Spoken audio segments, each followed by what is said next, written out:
Northern Portugal is an often overlooked part of Portugal. Everyone seems to go to Lisbon, Porto, Algarve, and maybe a few side trips for wine tasting and whatever. And they might stop at the island of Madeira. 4 places, and apparently that makes up Portugal. Whereas there's a whole half of Portugal that's just sitting there waiting to be explored, but people don't know that it really exists because, as I said, everyone just promotes 4 places that seem to make up Portugal. So I live in northern Portugal, about an hour north of Porto, and another just half an hour south from the northern Spanish border. And there is a lot to see, there's a lot to do. It is well worth coming to visit. Now, I found an excellent video on Surprised by Northern Portugal. Well, I say it's excellent, I haven't watched it, but I'm curious to see what she says. And yeah, it's called Surprised by Northern Portugal, Peneda Gross, Sergio and Chistello. So let's have a look and see what gem we can find. Welcome to an area of Portugal not a lot of people visit. This region is filled with the most adorable villages, scenic drives, and some of the country's most beautiful landscapes. This is without a doubt one of Portugal's best kept secrets.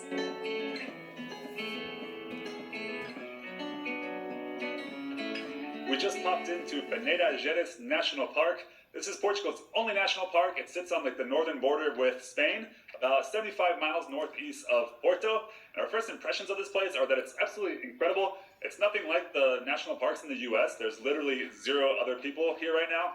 And before we start checking out some of the towns in the area, we wanted to stop by 2 kind of like sites close to our home. So this was like a 15-minute drive from our Airbnb. And the first stop is a mountain swing. You're on top of the world. Look at these views, this is amazing. Okay, so what you will notice with a lot of those views, they're on the Spanish border. Those mountains are likely to be on the Spanish side of the border as well. So the beauty about northern Portugal is you get such a fantastic contrast. And obviously up north you get the brilliance of not only being in Portugal, but you get a view of the Spanish landscape as well. And it is truly spectacular.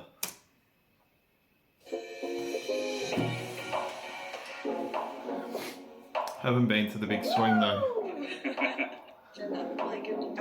Wow. You get that? I used to work in a circus.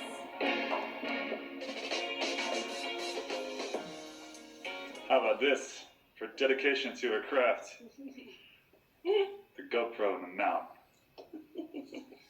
Tell them. Show them. Down below us are a local species of cattle with beautiful long horns. Super cool. Just grazing next to wild horses.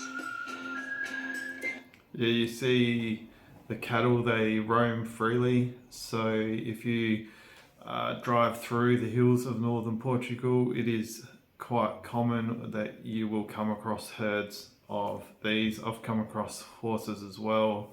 They just roam freely. It's pretty spectacular.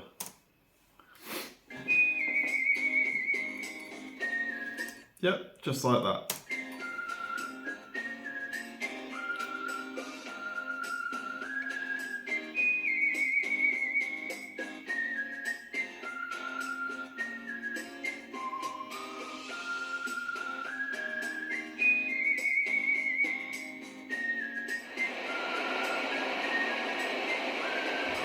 I don't think there will be any polar plunges today.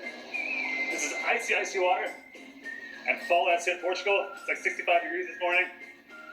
So I don't think I'll be jumping in. Maybe tomorrow. It's supposed to be warmer. We'll visit some other lagoons. Not me. But not here. And not Aymara.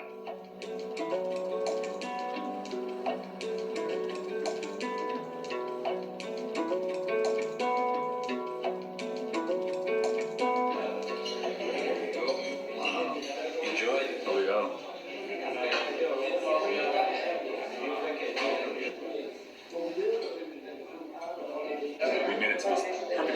traditional Portuguese restaurant became very highly reviewed. I'm glad that we could end up here. It's only open for like 2.5 hours today, so we made it just in time. And we got this delicious platter of pork sausage and pork chop with French fries and rice. Also got some vegetables. It is good. We need some vegetables. But these like meat platters and also like steak are very typical to Northern Portugal. Let's see what it's like. I'm gonna start with the sausage.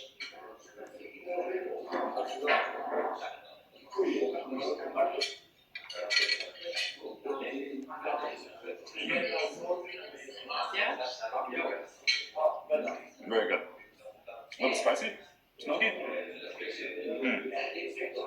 It's a good thing when you go exploring, you'll come across these villages, you'll find good quality restaurants that have good value for money items, and they are going to, you're going to find gems like that. That's just, locally made produce, delicious. The food in Northern Portugal, very hearty, but very, very delicious. Good job. Time for a siesta.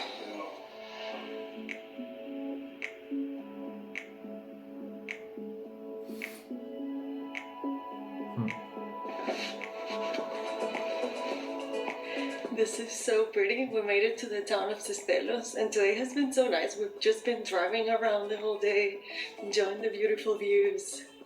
I didn't realize this existed in Portugal. Look at this.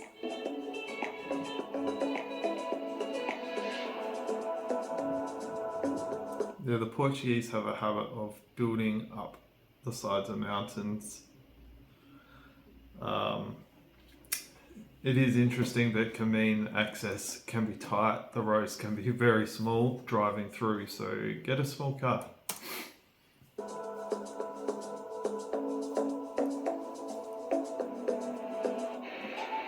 Do you feel like you're in Tibet? That's what our host said. This area is called the Portuguese Tibet. I have no idea how to. Another bit of driving advice is if the roads can take you really high up into the mountains, and I mean really high, and the fences could either be non-existent, so take it slow.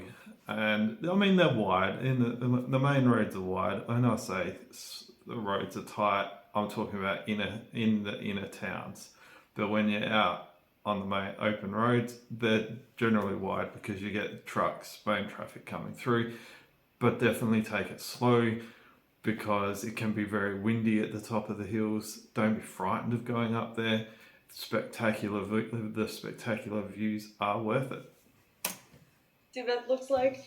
But this is so beautiful. We had no idea this place existed yesterday, and we're in this mirador called, I'm gonna read it, Mirador dos Socalcos, and I think this is how these terraces are called, Socalcos in Portuguese, and they're just for crops, right? Like to... Yeah, to increase agricultural space. Yeah. That'll be fun, farming those and then having to carry it all the way up to the top.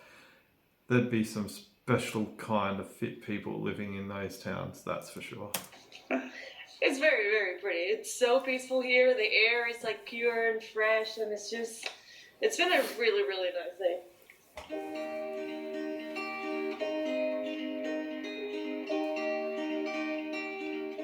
So this is our awesome little stay in a little village outside Peneda National Park. Like Aymara said, it's a traditional home where the animals used to stay down here and people lived upstairs. Now it's reversed. Well, there's no animals, but we live downstairs and the kitchen is upstairs. It's really cool. You see these like all like massive bricks built in the traditional style. If you come up this way, I'll show you around. This is our neighborhood dog. We call him Nippy because he just likes to nip. He's very friendly, but he just bites all the time. Yeah. Hey, don't lick the camera. No. Put your head on the way in. So this is our very cozy living room, kitchen, breakfast area. It's very cool to stay here. We have these like huge like stone walls that are very traditional. It gets a little chilly at night, so it's a good thing we have like 2 heaters to warm up the place. But it's very nice to stay here. Cozy mountain house. That's where we have breakfast. And downstairs is where we sleep with the animals. Come on into the bedroom area. Right here we have the toilet. It's separate from the shower. It's kind of Dutch style, which I actually appreciate. We have this very comfortable bed.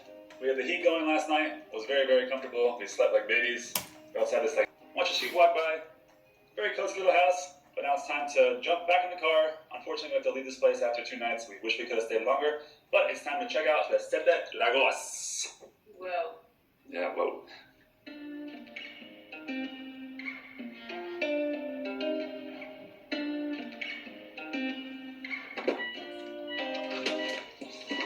Tell us.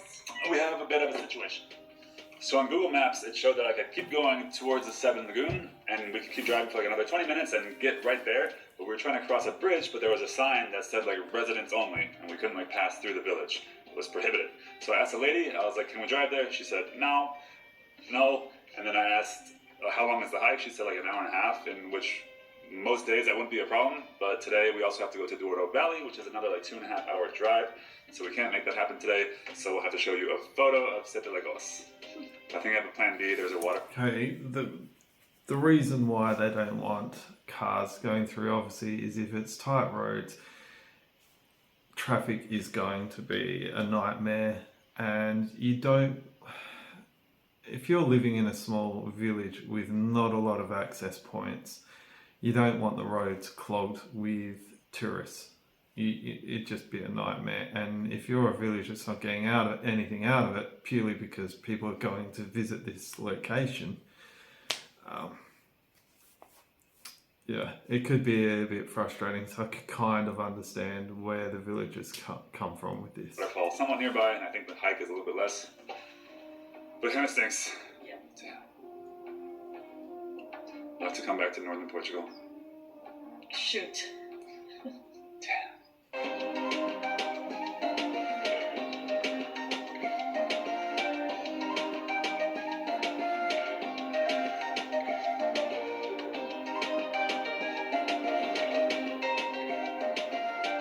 So we were driving, and all of a sudden we see this beautiful river, and it's almost lunchtime, so we had to stop.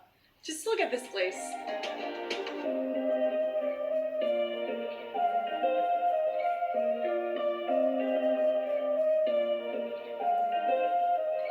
This is crazy. We had no idea this existed, and we just looked it up, and it's called the Gavalo River, and it's stunning. Gordon says that it feels like being in the Carolinas, but I've never been in the Carolinas, so I don't know. It's just a beautiful lake with mountains and activities. It seems beautiful bridges. Very, very nice. There's lots of good rivers through Portugal. I live on the Lima River. I'm not on it, but near it. And that goes through into the mountains of northern Portugal as well. So, there's plenty of nice towns that live on it. Ponte de Lima, Ponte de Barca, Arcos de Valdevez. So, plenty to go and look at and see around these areas. And if you're looking for this sort of area to live, like if you like the idea of living in the mountains, semi-secluded, these areas are well worth checking out. They're not heavy tourist districts as such. You'll find some good prices around for property.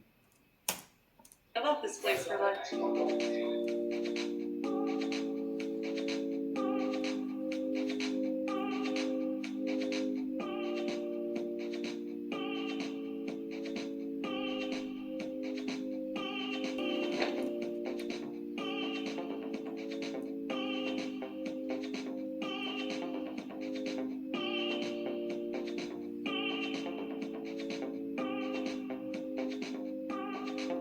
Okay, my apologies. I had technical difficulties in the video yesterday, so I had to come back today to finish this off. So the video, they showed a small part of northern Portugal, very picturesque. It's very worth going to see. Hire a car, travel around by all means. Lots of good villages to go visit, lots of cafes. Definitely go and explore that part of the country. Now, things I did leave out, which are well worth coming to see, is all the villages and towns along the coast of northern Portugal and the Spanish border. Like you've got Valencia, Cominha, Ancora, and Viana do Castelo all following around the coast. And then you've got the interior towns of Ponte Lima, Ponte Barca, Arcos de Valdevez, all on the Lima River, and it is all well worth going to see some traditional architecture and just some good restaurants, foods, and it's all surrounded by a picturesque mountainside. So if you are looking to move to Portugal as an immigrant and you're unsure where to go, explore these towns as well. And if you're just on holiday and looking for a cultural experience, you can't do any worse than go and explore these places, and you can do it at your own pace in your own car, and you can see the animals roam freely. Plenty of cows, sheep, horses. You'll come across them on the windy roads, and it's a good experience. I've run across horses with little foals walking along the sides of roads. It's fantastic. All right, that's all from me. Like the video, enjoy it, subscribe to the channel, and I'll see you at the next one.